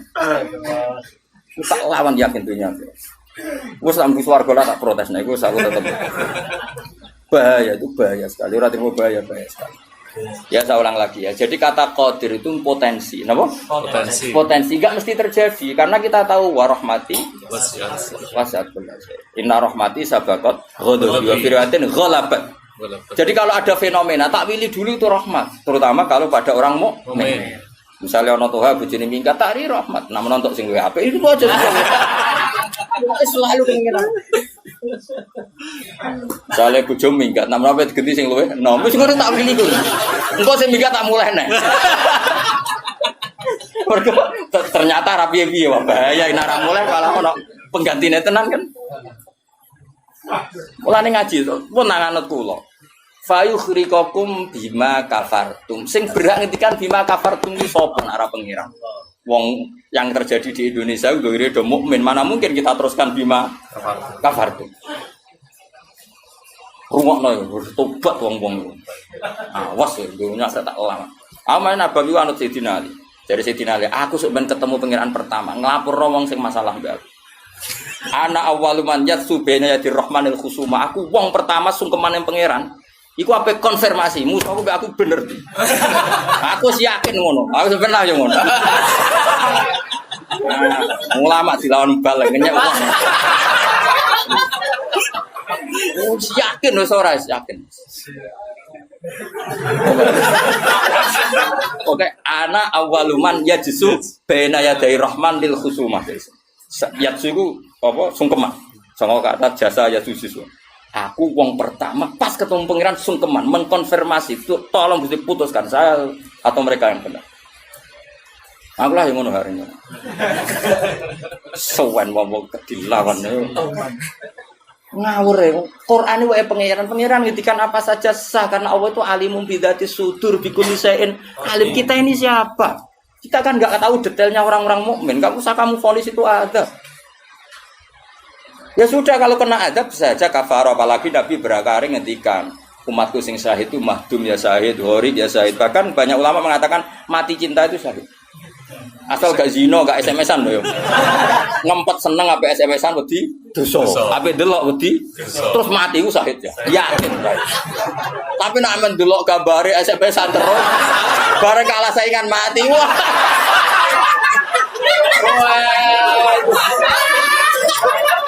Gak syahid blas yo. Sama saya. Karena dia tetap ngumbar nafsu kan. Cuma keok kan ngono tok. Ora nih sing koyo munib kan ape delok rawani. Mosok jenggoten kok. Ape takok ya rawani. Pas ketemu sing disenengi duwi lho. Wah, iku nak mati nih. Oh tak salati mimit ngono. Nak salat mayit takbir piro? 4. Khusus kowe 7. Itu aja walu. Loh, jangan kira tuh gak sah loh. Salat mayit ditakbiri piro wae? Sah. Masyhur nek ngene fikih, tapi rasa galiran nanya. Loh aku ahli fikih rasa mbok debat kan banyak mengatakan Allah Akbar itu zikir. Sehingga jumlahnya tidak perlu dibatasi. Cuma saiki wis milih papat ae. Papat ya umumnya. Aku nganti lali jumlahnya. Cuma nak soben suatu saat nak muni mati saya aku piro jadi 7. Itu. Istimewa. Istimewa tapi sesat nih itu. Ya jadi jelas ya, saya mohon sekali. Jadi kayak gempa Jogja, gempa mana-mana, kayak usah kecangkeman itu darani ada. Karena itu nggak ada kepastian. Mau potensi ya, kalau potensi ada, ya potensi loh ya. Tapi kita tahu yang mesti terjadi hubungan kita dengan Allah adalah kita mendapatkan rahmatnya kita. Mereka jelas wa rahmati wasiat. Jelas kepastian kita hubungan dengan Allah itu dapat rahmatnya, bukan dapat adabnya. Itu yang pasti. Meskipun sekali-kali ada. Tapi kan jelas Allah ngendikan rahmati sabaqat ghadabi wa firiwatin ghalabat ghadabi itu hadis qudsi. Jadi Quran ya jelas, hadis qudsi ini jelas. Dan saya termasuk kiai yang waras. Baru kayak waras itu gampang husnudzon. Ngomong ngaji ra bener kan. Wah, semane tenan wis. Yakin tenan. Aku pertama ketemu pengira tak catet tenan. Kalau kan bus warga ngenteni riyen gitu. Nah, bareng niku mengke riyen. Apa anak awaluman ya jesu bena ya dari rahman lil kusuma.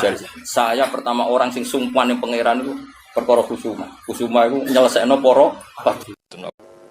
Yang ngaku orang baik itu penting karena kalau ngaku orang elek berarti kenangannya Allah sama kamu itu bikin elek, tidak bikin baik. Kamu kan boleh mengatakan saya habis makan, habis minum. Artinya apa? Kamu habis dapat nikmat. Kamu harusnya juga bilang, saya habis ngamalkan ilmu, saya habis dapat hidayat. Wong tadi kamu ya sholat subuh, kamu ya baca Quran. Susah ya opo sing ngakoni tawabik dari Imam Sa'roni gitu.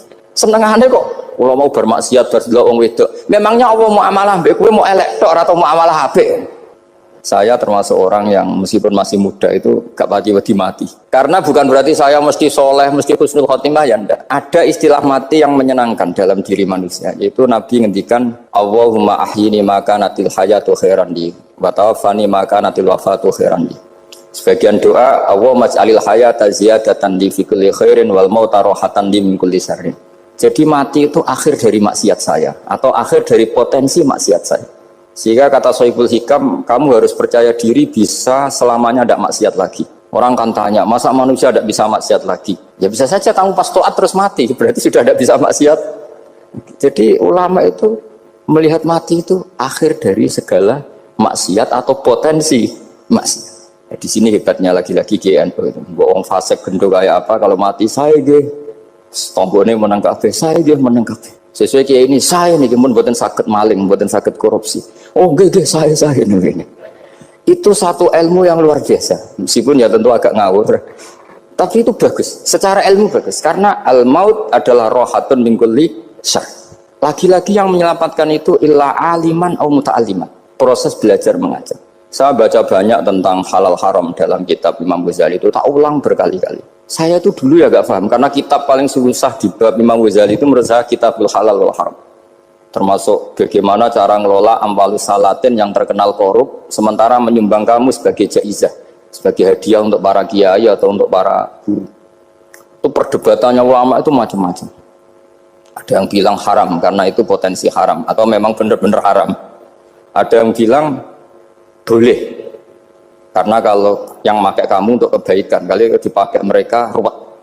Kebetulan yang partai ini lebih besar Mas Nadif. Ya alhamdulillah. Terus dikiaskan sama ghanimah. Lagi-lagi karena baca, saya itu pernah ditanya seorang dosen di Jogja. Gus, saya ini muslim mulai kecil dan saya peneliti, saya pernah sekolah di mana-mana. Yang ganjil dari saya tentang Islam itu satu, yaitu ghanimah. Kok kayak Islam tuh rampok gitu ya, perang sudah orang kafir tuh kalah, hartanya diambil gini-gini. Ya ghanimah. Terus saya memberi analogi, kalau ada garong ke kamu, bawa senpi, bawa pedang, terus kamu mengalahkan garong itu, alat-alat itu kamu kembalikan apa kamu sita? Ya saya sita, nanti dipakai garong lagi. Ya kira-kira seperti itu. Kalau dikembalikan ke orang kafir, berarti menjadi kekuatan kekafiran lagi. Dan itu harbi. Dia baru nerima. Lagi-lagi ini barokahnya baca. Makanya saya diminta sama sini, ya saya tentu faktor hormat. Karena bapak saya memang dulu ngaji sama Badullah.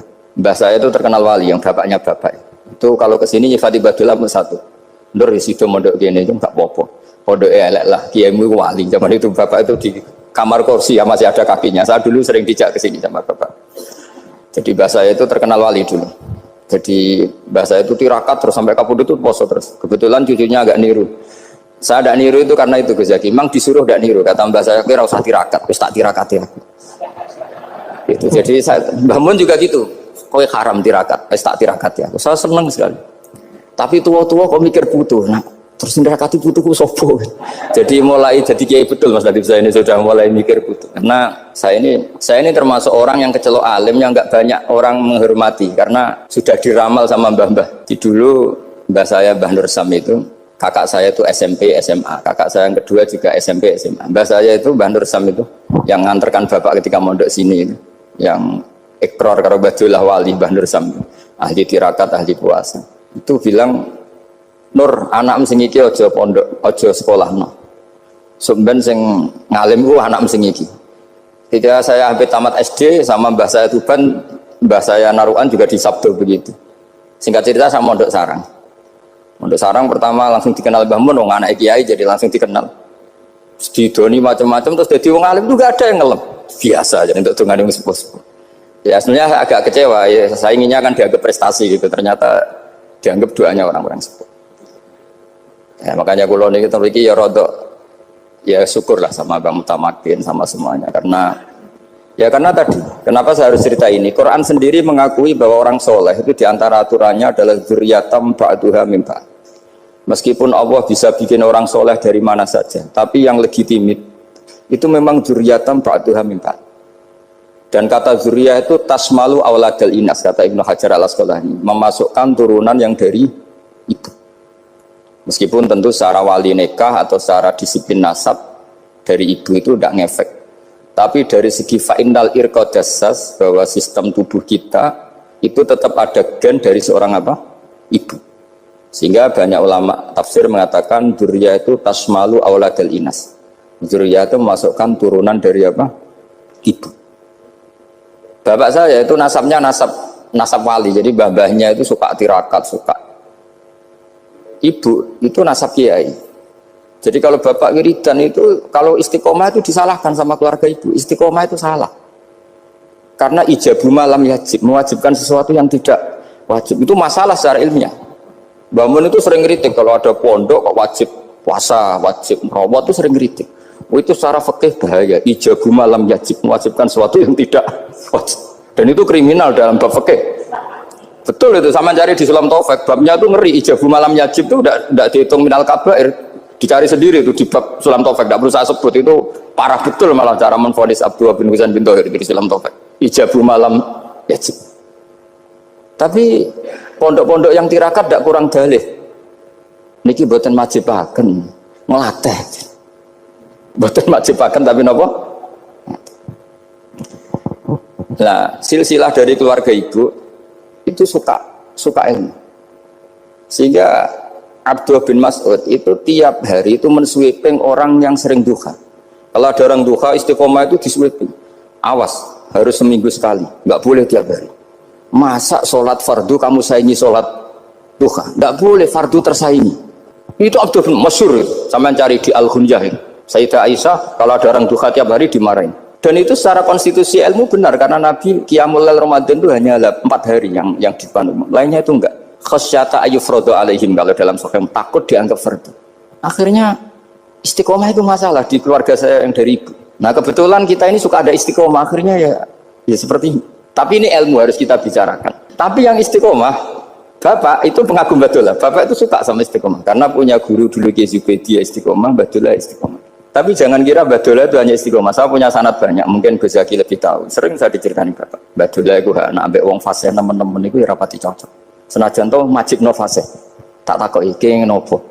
Engko nek ke fasean darani wong awam untuk ganjaran. Mergo macane Quran gak fase. Padahal untuk ganjaran mergo seneng Quran. Jadi terus tak takoki bapak, niku saged damel syarat mboten? Ya ora kenek, pokoke ngono. Jadi go ngekrori. Artinya beliau ndak ingin lah gara-gara kita terlalu pakem tajwid kemudian menganggap siapa saja baca Quran salah kemudian tidak dapat pahala. Bisa saja hamalahum ala ayakra'ul Qur'an apa mahabbatuhum wa iskuhum wa kada wa kada. Jadi akhirnya saya jadi tahu, oke secara makhraj salah tapi iseknya benar, mahabbahnya benar, brontonya benar. Jadi sebetulnya Badullah itu punya sekian makalah tentang ilmu. Hikam juga gitu. Nur nak cah santri ngaji ihya itu jauh oleh, saya nak hikam mojo. Maksudnya beliau entah kalau setelah itu Badullah itu melarang siapa saja santri ngaji hikam itu dilarangnya ada kelas tertentu untuk boleh ngaji hikam. Nah kenapa saya cerita ini? Karena saya masih ingat betul di antara wasiatnya Mbah Mun itu. Pirroh sebab apa Fatihah kok ihdinas siratal mustaqim bukan siratoka tapi siratal ladzina an'amta alaihim. Dawe Mbah Mun fa inna Allaha ta'ala la ya'kul wa la yashrab wa la yanqih wa la kadza wa kadza. Allah itu tidak makan, tidak minum, tidak tidur. Sehingga kita tidak bisa niru Allah. Tapi yang makan tidur itu manusia. Sehingga kalau ingin dekat Allah ya niru siratal ladzina bukan siratoka. Kita cara tidur niru Kanjeng Nabi, niru ulama, cara makan, cara minum, niru Allah tidak bisa. Makanya bukan ihdinas siratal mustaqim siratoka tapi siratal ladzina an'amta. Maka dalam beragama itu butuh master, butuh panutan. Ya tentu Mbah Mun oleh ngendikan pakai luhut orang-orang kuno. Cara Mbah Mun pakai cantolan.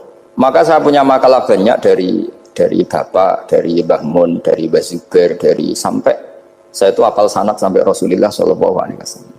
Karena yang bisa mengawal ilmu itu sanad. Termasuk saya di sini bawa kitab Ar-Risalah Al-Qusairiyah. Nanti saya baca beberapa panutan kita. Di sini ada Abdul Qasim Al-Junaidi, ada Abu Yazid Al-Bustami, ada banyak ulama yang ditulis Ar-Risalah Al-Qusairiyah. Dan itu yang membentuk Imam Ghazali, kitab Ar-Risalah Al-Qusairiyah. Tapi sekarang kita ini tidak belajar lagi tentang tasawuf. Tasawuf itu Abdul Qasim Al-Junaidi jadi wali itu bukan wiridannya terlalu banyak. Enggak. Beliau pernah bikin satu kalimat yang menjadikan Allah itu ridho. Kalimatnya begini, kalau malam beliau wiridan gini, ya Allah, kenapa engkau ngasih rezeki saya? Padahal engkau tidak butuh saya. Kalimatnya sederhana. Kalau seorang majikan ngasih servis sama karyawannya, memang butuh pekerjaannya. Orang tua ke anak butuh kasih sayangnya. Tapi engkau ini zat yang tidak butuh saya, tidak butuh kita. Ngapain ngasih? Jadi punya sisi betapa Allah itu luar biasa. Wong tidak butuh kok. Ngasih itu kan luar biasa. Jadi karena mensifati seperti itu Allah itu ridho. Itu luar biasa. Normalnya orang memberi itu kan, apalagi orang memberi kiai itu kacau sekali. 1.000 jaluk swarga, salam template 1 juta wae jaluk apa? Swarga itu parah lagi. Nanti kalau enggak masuk surga diundat-undat, itu ngeri lagi itu 1 juta minta apa? Surga. Sayyidina Ali itu diantara sebabnya beliau dekat Allah itu karena muamalahnya sama Allah itu benar. Di antara muamalah itu yang diriwayatkan di kitab Ar-Risalah Al-Qusairiyah adalah masyhur itu. Kafani izzan antakuna li rabban wa kafani fakhran an akuna laka abdan. Tiap malam ya beritanya itu, ya Allah, saya sungguh sangat mulia karena engkau yang jadi Tuhan. Coba kalau saya dituhani manusia yang mati atau dituhani siapa yang mati juga. Wa kafani fakhran an akuna laka abdan. Saya ini bangga sekali karena jadi budak, jadi hamba zat yang tidak mati. Jadi pakem-pakem yang menjadi masyrab kalau dalam bahasa tasawuf itu yang menjadikan wali. Sehingga yang dikatakan ibadah itu apa? Ma'rifatullah, mengenali Allah secara benar. Jadi jangan kira wali-wali dulu terus terlalu istiqomah, ada juga. Mereka punya pakem yang menjadikan Allah itu ridho. Saya beri contoh nih di sini banyak makalah, nanti saya beberapa baca tabarruk. Banyak riwayat dari orang-orang sufi. Nabi Ibrahim itu pernah ketemu orang Majusi. Beliau terkenal sakhok, terkenal sakhiyah. Ketika ketemu orang Majusi, ya Ibrahim, saya ini sehari saja ngasih makan saya, kamu kan tukang ngasih makan orang. Terus ya tapi bisyarti antus lima, kamu harus Islam. Fikihnya Nabi Ibrahim adalah kalau saya menolong dia berarti nolong orang kafir. Setelah orang itu lewat berlalu karena Nabi Ibrahim gak mau hormat, Allah memberi wahyu ke Nabi Ibrahim. Kenapa ya Ibrahim tidak kamu terima 1 hari, kamu kasih makan 1 hari? Ya karena dia Majusi. Kata Allah, dia umurnya berapa? 60 tahun. Tanyakan, pernah kelaparan kan hanya hari ini? Iya ya Allah. 60 tahun dia kafir tak kasih makan. Minta kamu sehari aja kok gak boleh. Akhirnya Nabi Ibrahim dipanggil orang Majusi, dikejar dipanggil. Ayo tak kasih makan 1 hari. Kok kamu sekarang jadi baik? Habis ditegur Tuhan. Terus kata, ahakada yu'amiluni. Apa seperti itu Tuhanmu mengu'alamalai saya? Ya na'am. Akhirnya Islam orang Majusi. Jadi itu lagi-lagi ilmu. Jadi yang dikatakan ilmu itu satu teori atau kalimat atau apa saja yang menjadikan kita ini pakem. Meskipun pakem itu kadang sulit diterima orang-orang khusyuk. Orang khusyuk itu ya nyun sewu ada sisi nakalnya. Makanya Mbah Mun sering kayak jargon masyhur. Zada khusyuan, zada jahlan, tambah khusyuk tambah bodoh. Bukan bodoh dengan makna salah itu enggak. Memang kadang terus anti ilmu. Misalnya gini, ini contoh yang karena saya ini mengkhidmati ilmu, saya beri contoh yang urusan ilmu. Ada orang sujud diinjek orang fasik, kepalanya diinjek orang fasik. Terus si orang yang sujud tadi ini ada di Sahih Muslim, juga ada di Ihya. Wallahi la yaghfirullahu laka, pakai sumpah, wallahi la yaghfirullahu laka. Allah langsung mewahyukan ke Nabi fi hadzal zaman, fi tilka zaman atau fi dzalika zaman. Man dzalladzi yata'alla alayya alla aghfira li fulan qad ghafartu lahu wa ahbattu amalak. Katakan ke orang itu, siapa yang mencatut nama saya yang hanya berstatus tidak memaafkan. Itu enggak fair. Saya ini Tuhan kok bisa yaghfir, bisa yu'adzib. Kok sifat saya tinggal satu yu'adzib itu gimana? Dicatut separuh itu Allah tidak terima. Tapi kalau kita baca Quran, saya ini sama orang fasik ya benci. Wong saya ini orang soleh, setidaknya pura-pura soleh lah, karena di depan para kiai. Tapi mau tidak mau, ketika Allah mensifati dirinya tentang orang munafik gimana? Wa yu'adzibal munafiqina insya'a au jatuh. Itu cocok tidak cocok, potensi memberi tobat itu ada. Meskipun sama kalau orang munafik, tapi ya tetap bacanya wa yu'adzibal munafiqina ya insya'a au jatuh. Rasulullah kayak apa bencinya dengan Wahsy karena qatilu Hamzah. Tapi Nabi tunduk sama konstitusi Quran. Laisa laka minal amri syai'un aw yatuba alaihim aw yu'adzibah. Akhirnya Allah malah memberi tobat sama qatilu Hamzah yaitu Wahsy. Ini pentingnya baca lagi. Kalau kita tidak baca hanya khusuk saja, tidak baca, pasti sama orang yang menginjak orang sujud tadi, yang nginjak pasti salah enggak dimaafkan. Bongso pasti. Pertanyaannya adalah, betulkah Allah punya sifat satu yaitu yu'adzib? Makanya kalau kita baca misalnya baca Quran walillahi mulkus samawati wal ardh ya sudah yaghfiru liman yasha wa yu'adzibu man yasha. Kalau nuruti rasa kita ya inginnya ke kita yaghfir, ke orang lain yu'adzib. Tapi Tuhan kan enggak terima. Saya ini Tuhan kok didikte makhluk saya ini gimana? Enggak bisa. Sehingga ya ini lagi-lagi ilmu. Makanya saya cocok enggak cocok itu suka baca. Saya suka sekali baca mulai ulama dulu, ulama modern, setengah dulu. Mulai ulama yang kedunian sampai setengah kedunian. Suka. Saya dulu tuh gak suka uang. Karena saya memang tadi mbah saya dari bapak itu wali Mas tadi. Kalau tadi Mas Nadif jujur, mulai Mbah Soleh itu suka bully mertuanya. Jadi saya alhamdulillah dia jujur. Jadi, Mbah Soleh itu menantunya Raden Asnawi. Itu ya bully-bulian sama ini terus ditiru beliau ini. Itu gak suka sebenarnya. Saya itu ya pokoknya tadi kalau orang daftar wali itu kan gak suka sama. Karena mereka nangis ketika Allah menghentikan wa aqridu atau ayat-ayat anfiku atau orang baik disifati wa aqridu wa qardan hasanah. Itu hadal khitab li ahlil jibdi was sarwah. Ini khitab untuk orang kaya. Kalau isen Gusti jenengan nampen ngongkon infak kok kalau diinfaki. Jenengan nampen ngongkon ngamal kok kalau di ngamali. Jadi maka yuhibbunal mal, mereka tidak suka harta. Walakin diana luladzatal khitab bil infak, dan itu harus kaya dulu untuk bisa infak. Jadi itu uniknya. Akhirnya saya Imam Sa'roni penting juga kaya. Jadi wali untuk suka harta itu nunggu diperintahkan Allah. Alhamdulillah kita tidak sudah wali dulu karena sudah senang harta wali. Jadi kayaknya keren kita dibanding wali-wali itu. Artinya wali itu tahu pentingnya harta setelah jadi wali. Kita alhamdulillah mulai kecil sudah tahu pentingnya harta. Kayaknya kita lebih wali. Imam Syafi'i itu dulu gak suka sama orang kaya. Saya berkali-kali ceritain. Karena dia dididik Sufyan As-Tsauri, Sufyan bin Uyainah. Tapi ketika ketemu Imam Malik itu kaya raya. Meskipun dia hidupnya sederhana, tapi kaya raya. Pas beliau mau, Imam Syafi'i dia agak-agak sopan kalau sekarang tanya, setelah jenengan ilmu yang saya harus ambil siapa? Kata Imam Malik, yang salim saya itu sudah meninggal Abu Hanifah, tapi muridnya masih, namanya Muhammad bin Hasan Asy-Syaibani. Kamu datang ke sana. Semalam itu Imam Malik dikasih uang 500 dinar.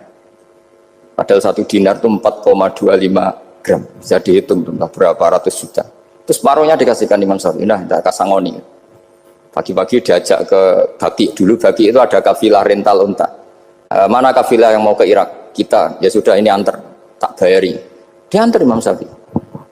Diantar ke Imam Muhammad bin Hasan Asy-Syaibani di Irak. Itu ketemu Muhammad bin Hasan Asy-Syaibani pertama itu apa? Beliau itu kalau ngitung uang di meja. Emas-emasnya di meja, uangnya dolar semuanya di meja. Tambah kaget, ini saya sama Imam Malik ingkar, ini malah lebih parah lagi. Kata Muhammad bin Hasan Asy-Syaibani, "Atajabu min hadza." Kamu kagum dengan ini, merasa aneh? Iya. Ya sudah, ini tak kasihkan orang fasik, tinggo demenan, tinggo judi. Jangan, jenengan saja. Kalau jenengan kan orang soleh dipakai kebaikan, berarti orang soleh boleh kaya. Angsal-angsal kan gitu. Semenjak itu Imam Syafi'i kebablasan. Sampai fatwa kiai fakir itu haram. Kiai bisa bikin rumah bagus, bikin rumah jelek, haram. Suasa al-Islam ya Allah wala yulani. Nah, lagi-lagi kebetulan kita sebelum ngaji Imam Syafi'i sudah seperti itu. Jadi ini justifikasi. Lagi-lagi itu ilmu. Saya ulang lagi-lagi itu